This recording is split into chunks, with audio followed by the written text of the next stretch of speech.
We closed out another week by putting money in your pocket. Let's go ahead and recap it and start off a new one.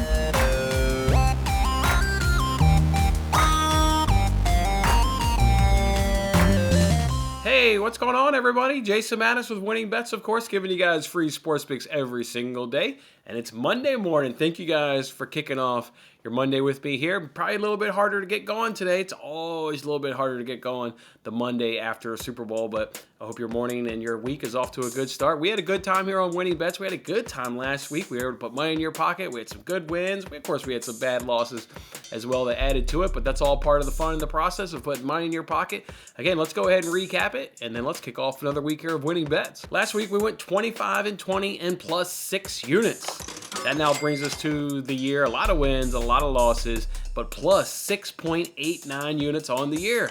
So good work right there. Doing good work here to kick off 2022. What were some of those good wins from last week? Well, how about Burnley? Burnley treated us real good. Well, we got under 2.5 goals in the Manchester United versus Burnley game. So that was on midweek right there, under 2.5, where we've gotten 3 straight cashes now in that game, or in that bet up to that point. Overall, though, we've now gotten 4 straight cashes in Burnley games because we added one over the weekend. We did Burnley team total under 0.5 up against their match against Liverpool, and Liverpool held them to a clean sheet. So it feels like we're pushing the right buttons here with Burnley. I don't think it's difficult to what buttons you got to push. You got a team that can't score and don't really concede that much. So it's a pretty easy team to figure out right now. But hey, until the bookmakers adjust, we'll keep riding the unders, in a Burnley game, whether it's their team total or whether it's the full game under. Gladly keep, making that trend bet and keep cashing that one.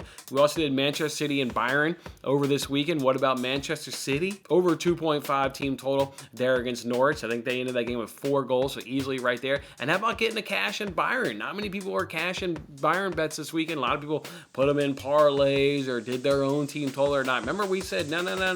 If BetUS does something, we want it to count. Boy, did they do more than something. They got 4 goals in the first half, winning the game 4-2 over Bayern. So good work right there. And in the process, we went ahead and cashed over 1.5 first half goals. So good cash right there. Over in basketball, we had some good wins. Remember Clippers, Mavericks? We took their over midweek. That was a nice sweaty win right there. Same with Cavs, Pacers. A little good sweaty win right there. We enjoyed that one. We also were successful in DraftKings same game promo that they put out in the NBA now a couple weeks in a row. We've done that. We've been able to get cashes, put over a unit in our pocket doing that promotion, and also earning a free $20 free bet, which should hit our accounts sometime tonight or early tomorrow morning. Good right there. And then the Super Bowl, of course. Of course, the Super Bowl. Can't leave out the Super Bowl. It's a notable win because it goes in the win column because it was profitable to us right there. So that was a good Super Bowl. Let's go ahead now and talk about that Super Bowl, talk about our wins and led to being a profitable Super Bowl for us. We, of course, had Rams money line. Well, we, of course, had Rams money line, Bengals money line. Didn't really matter who won.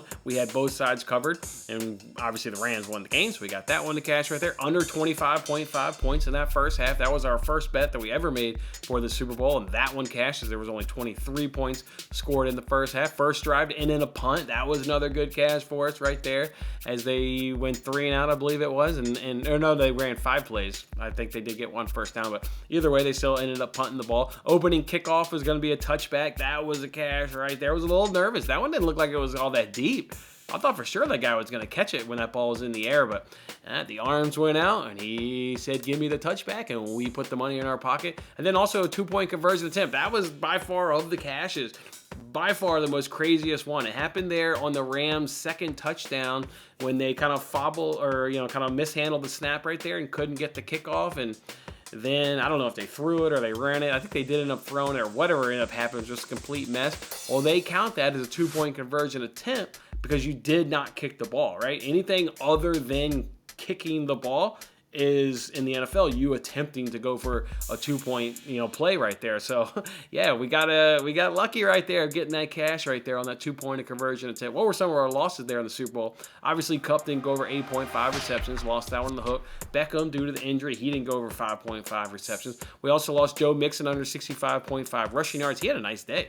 I mean, that man had a really nice day, getting, I think it was 72 yards, doing something that no opponent had done to that Rams rush defense all postseason. So, yeah, Joe Mixon, credit to him. Akers couldn't do anything. 13 carries, what was it, like 17 yards or 27 yards or something? Like, Akers didn't do anything. He was the guy. They were certainly giving him opportunities. Couldn't have been mad with the opportunities that they were giving him. Just could not get it going with that rushing attack there by the Rams. Big surprise right there. And then roughing the passer. No roughing the passer penalty in this Super Bowl. Yeah, keeping the quarterbacks upright and clean were those defensive players, so that one didn't come through for us. But yeah, good Super Bowl overall, winning just under 3 units. Good time right there, and again, that just led to the profitable week that we had. Getting back to our weekly recap, what were some of those bad losses? We, of course, United did not keep that clean sheet in that same game against Burnley. Just a bad opening, 10-minute start to half, which is what they've been doing. You look at the goal they gave up this weekend against Southampton and getting a 1-1 draw. It was the opening, 2 minutes in the second half. They're just coming out flat, and if you come out with energy and aggression, you can go ahead and jump on United to go ahead and start a half. That is becoming a worrisome trend. So yeah, went ahead and lost that bet against Burnley. They didn't keep a clean sheet. Leeds team total, they didn't do anything against Everton. Now, I mean, they didn't do anything. They didn't hardly get any shots. They didn't do anything against Everton. That was a big surprise, just given how Leeds have been playing up till that point. For the hockey squirrel, he didn't come through for us last week. Unfortunately, you guys remember, what was it, 0-2 Tuesday and then 1-1 Thursday. So he went 1-3 overall. So look forward to getting him back on here this week. He'll give us really good winners, just like he did on Thursday. And then Cavs first quarter ATS lost 2 bets this weekend. Not getting it done. That's a trend that has certainly cooled off. Won't be jumping on that one anytime soon, as the Cavs were unable to come through in the first quarter a couple times for us last week. But still a good week last week. 25-20 and plus 6 units. Guys, go ahead and hit that like button if you were part of any of those cashes. Mash that like button by letting me know by doing so. All right, we got to keep the conversation, though, on the Super Bowl here for a second. Just talk about that. It's obviously the end of a football season, which nobody likes to see, but obviously the biggest and best thing going on from a sports perspective this past week. And so just a good game, obviously, just a good game. I mean, just start right there. I thought it was a good game. Good back and forth, good spells by both teams. Clean game, relatively speaking. None of this, a lot of defensive, pass interference penalties. You obviously didn't have any roughing the passer penalties. You didn't have these big plays that give an opponent 15 yards at a chunk, or obviously DPI give you a lot more. So I just thought it was just a good, clean game. And, obviously it was, up until the end, we didn't know who was going to quite win that game. And on that note right there, how about me and everybody else that was holding that Evan McPherson MVP? I was thinking it was going to happen there.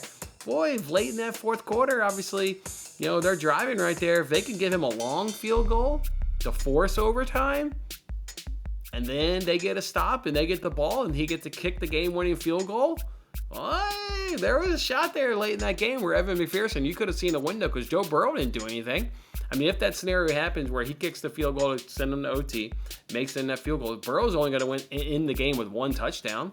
So he's not going to have any great stats. Higgins, I guess at that point, you could have maybe give it to him because he would have had 2 touchdowns. But boy, Evan McPherson would have been more than in play. I think he could have maybe walked away with that MVP if he kicks, like I said, the 2 kicks, the one to get to overtime and then the one to go ahead and win in overtime. You could have seen Evan McPherson walk away with that MVP. I think we were close on that one right there. But certainly a good football game, and I think one that everyone enjoyed from a neutral standpoint. Halftime show, I thought, was kind of bad. I don't know if it was all the hype leading up to it, but I wasn't feeling that halftime show. It was Snoop Dogg, I thought he brought it. Dr. Dre, he didn't do all that much. Eminem didn't do that much. 50 Cent, what the hell was 50 Cent wearing? He's wearing the same outfit from 20 years ago. He's not a big, strong, ripped guy. There's a lot of fat up in that belly I saw. He's wearing the same clothes from 20 years ago. What is 50 Cent doing? Wasn't digging his performance. I wasn't. Mary J. Blige was good. I like the outfit, like the energy, like the dancers. It was good, but I don't know. Just wasn't quite feeling that halftime show. Commercials, I don't have a thought on them. We're watching the game with a couple people, and we had the volume down.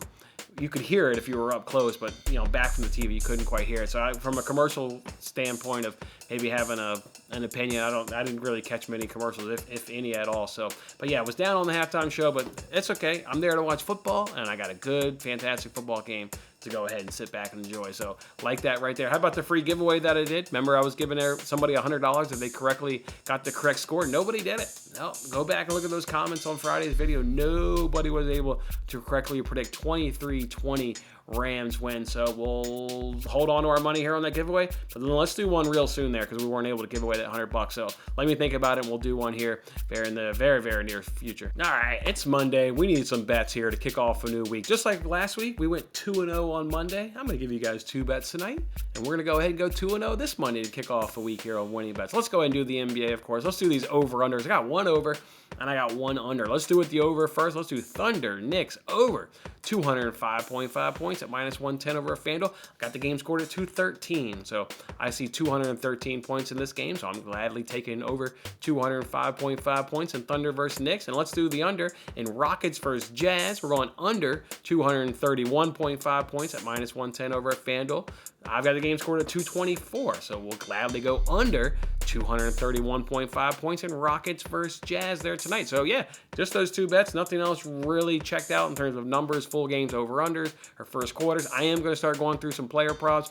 Admittedly, kind of took Sunday off, Super Bowl. Hell, it's the weekend in general, so I kind of took off. So I didn't probably do as much player prop research as I would like to have done, when I'm normally, preparing for a show, what have you. So let me keep going through the player props, but likely maybe add one player prop to this as well. Otherwise, we'll just go with over 205.5 points in Thunder versus Knicks and under 231.5 points in Rockets versus Jazz. All right, guys, it's Monday, the Monday after the Super Bowl. Let's get going. It's time to be productive and have ourselves a good day. Enjoy your day, and we'll see you back here tomorrow.